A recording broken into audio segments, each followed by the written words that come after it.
Ok. Então, irmãos, nós estaremos hoje considerando na pergunta de número 41.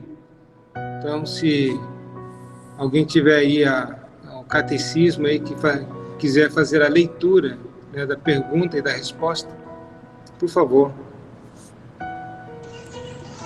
Pergunta de número 41. Por que foi o nosso mediador chamado Jesus? Resposta. O nosso mediador foi chamado Jesus porque salva o seu povo dos pecados deles.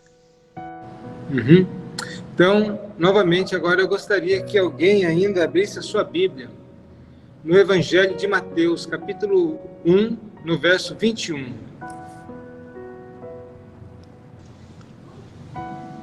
Mateus capítulo 1, verso 21. Ela dará à luz um filho e lhe porás o nome de Jesus, porque ele salvará o seu povo dos pecados deles.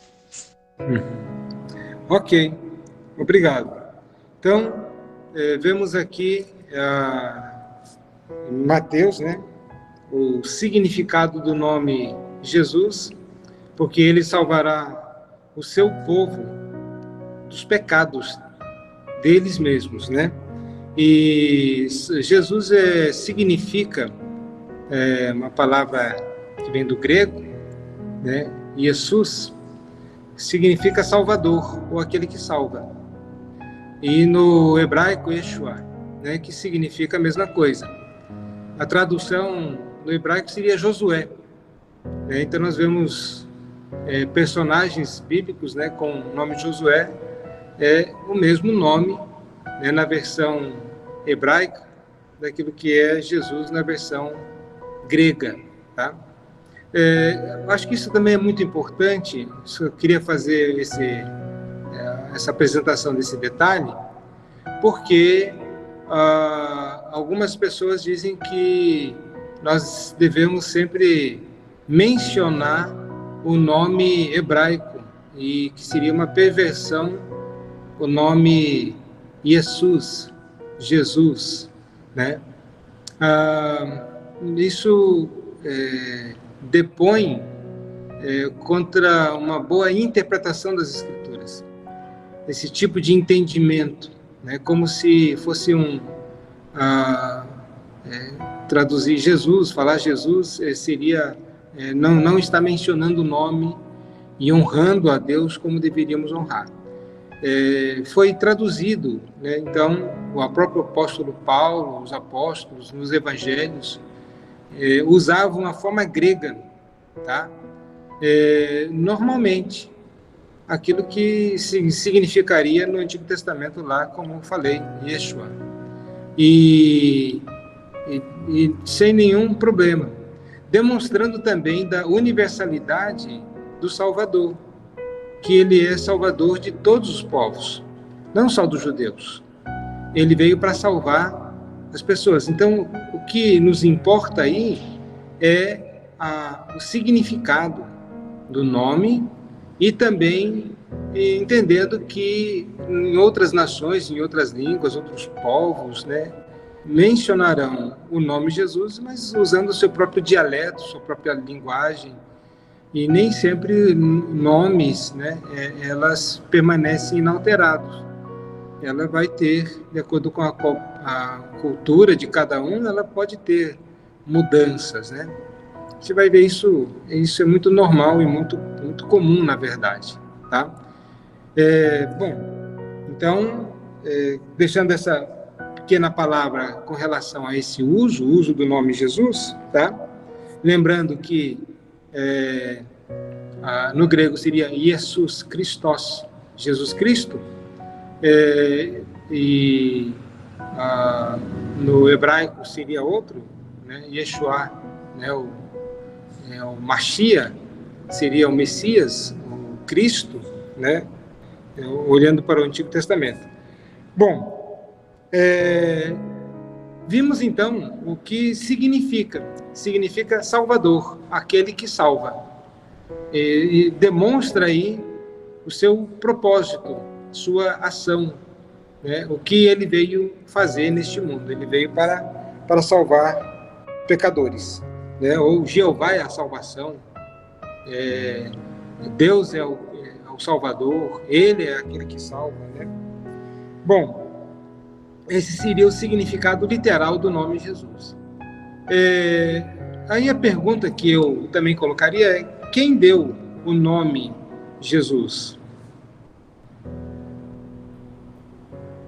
Como nós poderíamos ver aqui, de acordo com o texto de Mateus 1:21, quem deu o nome de Jesus à pessoa de Jesus? Essa decisão, então, foi tomada pelo próprio Senhor Deus, né? Embora que quem estava anunciando como mensageiro era o anjo, ele estava dizendo, já determinando qual seria o nome, que nome os pais colocariam.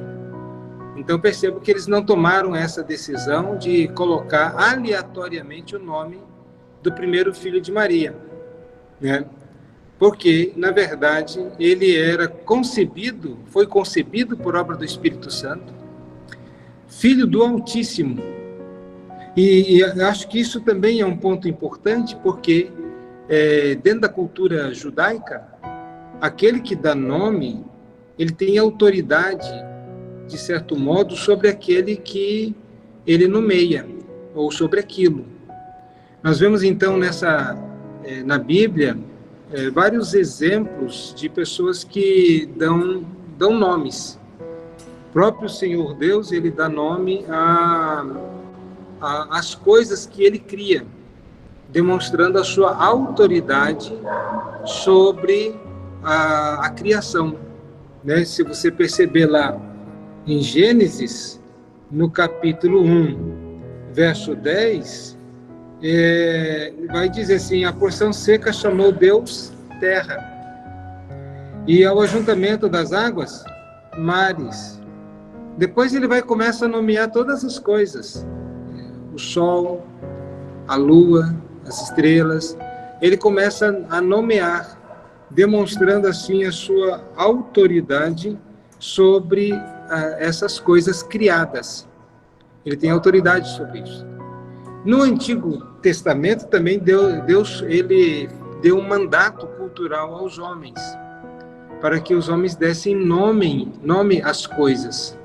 Então ele olhava as coisas, Adão lá no Jardim do Éden, e os animais, e aí ele passava a nomear de acordo com aquilo que ele entendia, até por características, né, e coisas assim. Então ele passou a dar nomes. Também nós vemos no Antigo Testamento e também no Novo Testamento que os pais, eles davam nome aos filhos.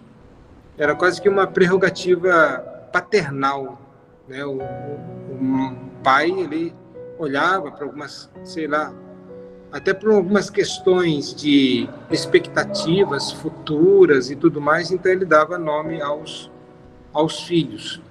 Nós vamos ver, por exemplo, no Evangelho de Lucas, no capítulo 1 mesmo, do Evangelho de Lucas, quando fala sobre o nascimento de João Batista.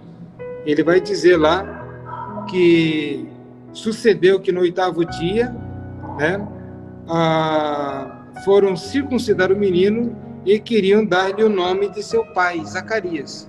Então as pessoas olharam lá: vamos dar o nome de Zacarias. Por quê? Porque Zacarias, na verdade, ele tinha ficado mudo, né? Quando ele tinha entrado no templo, ele teve aquela mensagem do anjo que ele seria pai, ele duvidou, e porque ele duvidou, Deus deixou ele mudo, e passou toda a gestação, né? Os 9 meses ele passou mudo. E aí foi dar, e aí eles queriam, o povo lá achou mais conveniente, né? Então o pai não pode falar, e queriam dar nome da criança. Isabel, ela disse: não, de modo nenhum, respondeu sua mãe. Pelo contrário, ele deve ser chamado João. E aí eles fizeram objeção, né? Mas não tem ninguém da família com o nome João e tal. E foram perguntar então para Zacarias. Zacarias pega uma tabuinha lá para escrever o nome e diz: o nome dele vai ser de fato João. E a partir daí ele voltou a falar novamente. Mas a questão é que os pais eles tinham essa autoridade, demonstravam essa autoridade, né, sobre os filhos, no sentido de autoridade paternal. Daí também vem o princípio de autoridade. Aqui agora nós vemos que o nome Jesus não foi dado por José, por Maria, mas foi dado pelo próprio Deus, mostrando essa relação entre o pai e o filho.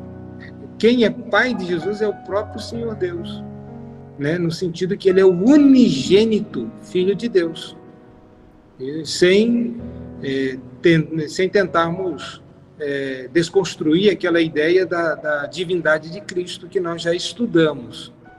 Mas como filho, ele tem o início. Como filho do homem, filho de Deus, o Deus encarnado, ele tem o início. E nessa relação também é obedecido esse princípio.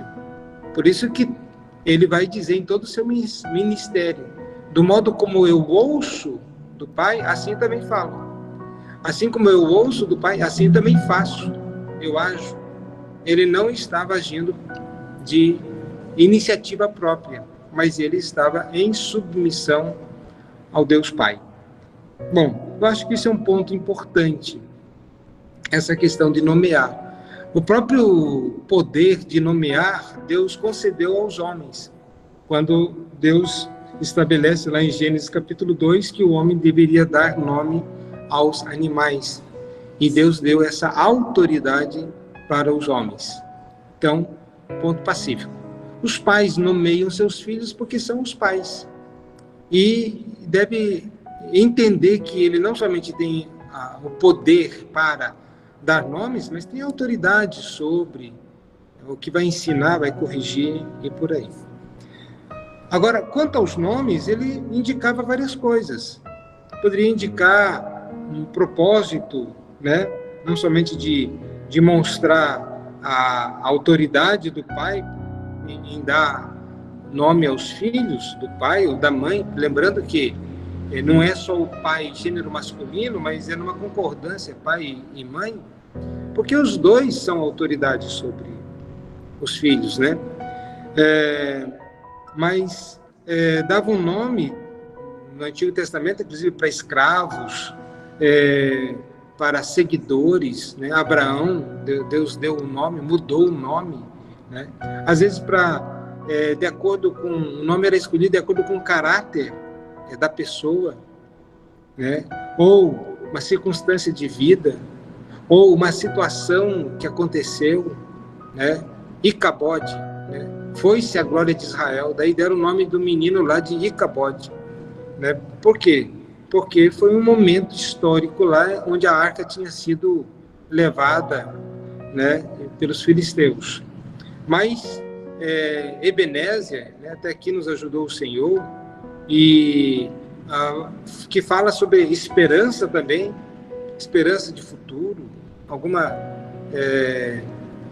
expectativa, né, de que aquela criança fosse fazer alguma coisa de livramento, até expectativa futura de redenção.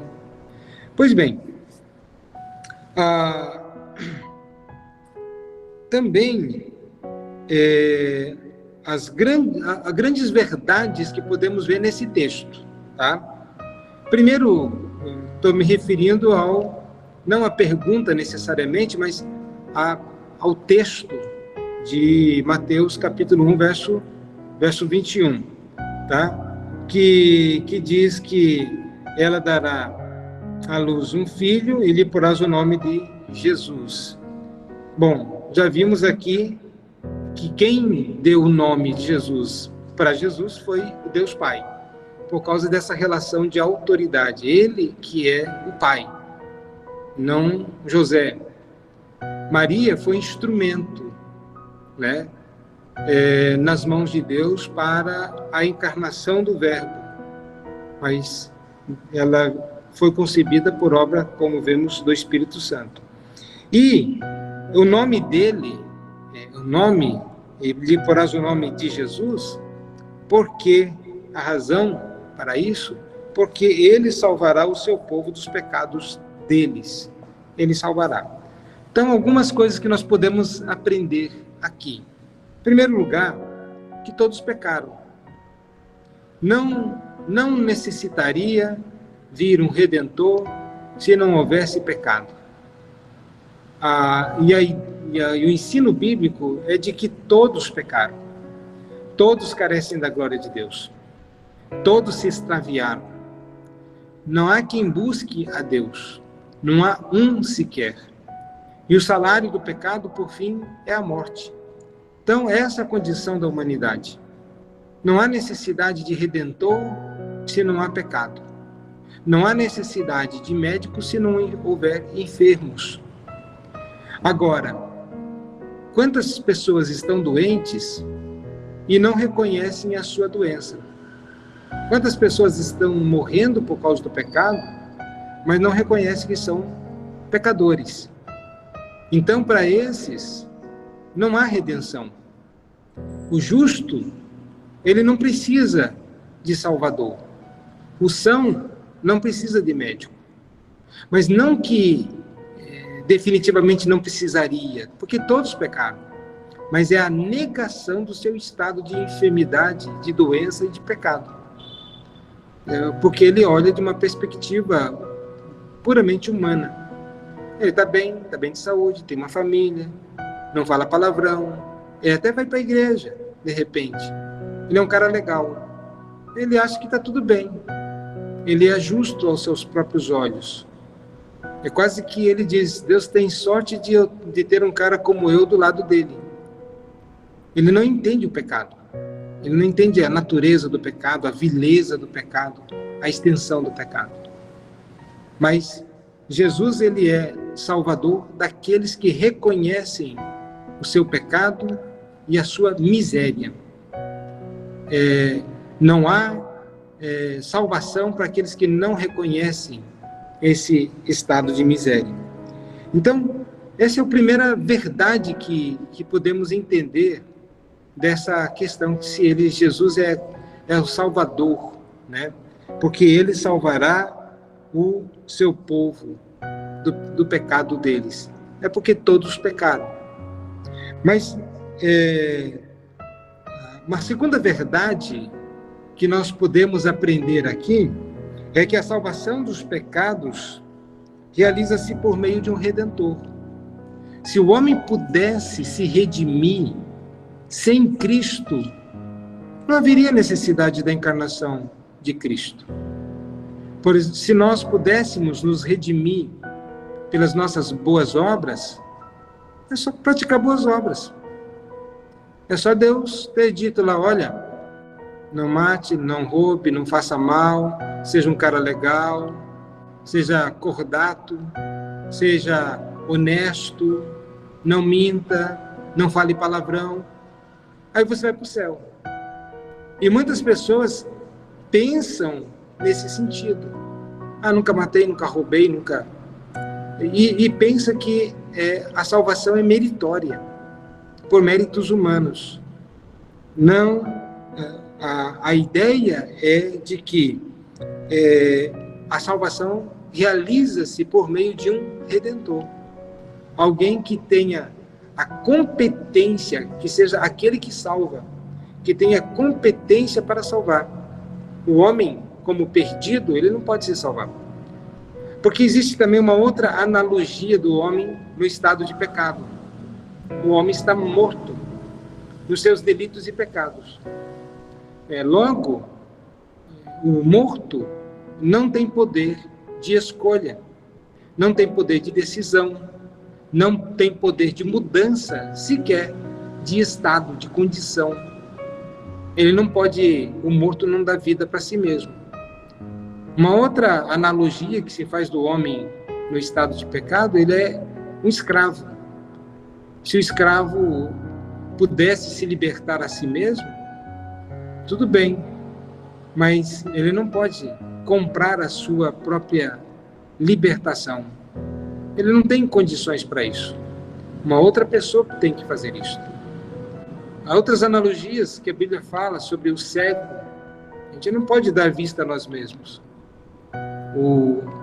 O aleijado, a gente não pode curar a nós mesmos. O leproso, nós não podemos nos purificar a nós mesmos. Então, sempre precisamos de uma intervenção fora de nós. Então, precisamos de um Redentor, e que aqui nos diz com clareza, já que ele é o Filho do Deus Altíssimo, foi dado um nome por Deus, como Jesus, aquele que salva, mostrando que essa é uma providência divina. A salvação é uma providência divina. E logo nós entendemos também uma outra verdade. Não é o homem que está indo em busca de Deus para a sua salvação, mas é Deus que está vindo aos homens para salvar aquele que se havia perdido, né? Salvar e buscar o que se havia perdido. Então, é Deus. E olhando lá para Gênesis, quando o homem, Adão e Eva, pecaram, e vendo eles que estavam nus, e que Deus agora disse: Adão, onde estás? Eles não saíram correndo para junto de Deus, dizendo: ó Deus, nós estamos aqui, nós erramos, nós pecamos, temos consciência disso, nos ajude. Na verdade, eles foram se esconder. Essa é a figura da humanidade. Todos os homens, mulheres, estão fugindo da presença de Deus, não querem saber de Deus, não há quem busque a Deus, não há quem deseje. Os homens estão se escondendo. E então, é Deus que está indo em busca do homem. Tá? Essa é uma questão importante. O Redentor é uma providência divina. Não é algo que nós possamos, então, fazer por nós mesmos. Em terceiro lugar, o nosso Redentor salva verdadeiramente o seu povo dos pecados. Ele veio para salvar e ele salva verdadeiramente o seu povo dos pecados. Ele não veio para tentar salvar. Ele veio para buscar e salvar o que se havia perdido. Essa é uma diferença muito importante entre possibilitar a salvação ou salvar.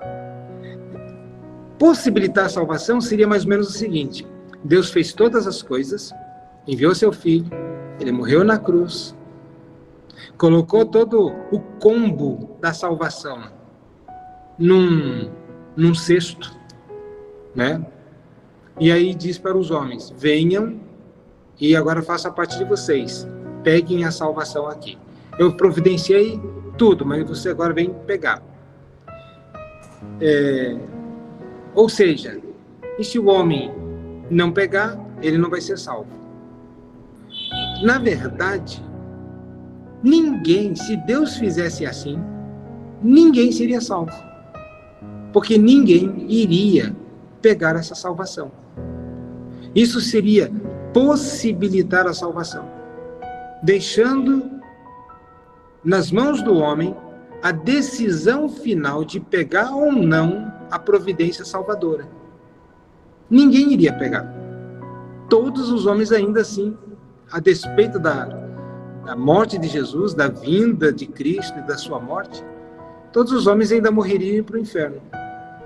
Cristo, então, ele não veio possibilitar a salvação, dar as ferramentas para o homem usar. Deus, ele veio em Jesus para tirar o homem definitivamente do lamaçal de pecados, tirar lá do buraco. Então, ele não veio lá para estender a sua mão e diz: pegue na minha mão quem quer ser salvo. O homem nem condição disso teria. Mas Deus vai lá, pega o homem, segura-o pelas mãos, pelos braços, de forma ativa, forte e segura, e retira o homem daquele estado em que ele se encontra, lá no lamaçal de pecados. E o coloca sobre uma rocha, e o firma em seus passos, e o purifica completamente. Então, isso é a salvação providenciada por Deus, tá? O Redentor, ele salva verdadeiramente o seu povo dos seus pecados. Então, ele tira da cabeça aquela ideia de que ele dá apenas uma chance de salvação. Ele está somente oferecendo ali a salvação. Não, ele não veio oferecer salvação, ele veio salvar. Tá? Portanto, todos aqueles por quem Cristo veio a este mundo para salvar, ele salvará. Ele também, a sua obra sempre é eficaz. Ele não tenta salvar, ele salva. E os réprobos, e os perdidos, e os que não serão salvos, é porque ele não salvou. E nós que somos salvos, não devemos pensar que haja alguma injustiça da parte de Deus. Porque se formos clamar por justiça, a justiça determina que todos nós deveríamos ser lançados no inferno. Porque isso é justo. Então, salvação não se fundamenta na justiça, mas se fundamenta na graça. Embora a justiça tenha recaído sobre Cristo. Em terceiro lugar, tá?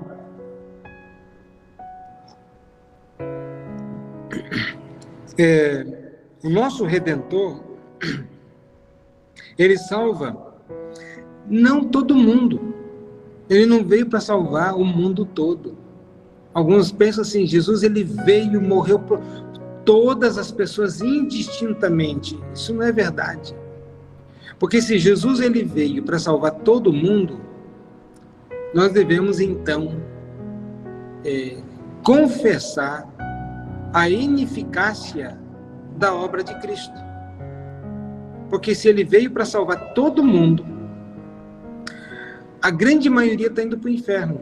Então ele falhou na sua obra.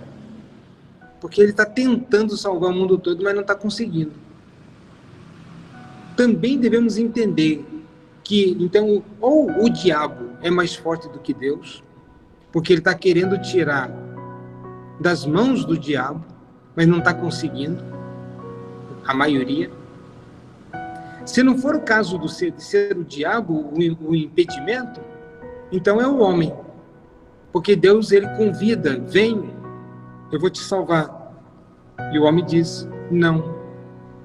Em outras palavras, ele consegue resistir à vontade de Deus. Então, o homem se torna mais poderoso do que Deus, porque ele consegue determinar a ação de Deus, impedir a vontade de Deus, ou impedir a salvação que vem de Deus.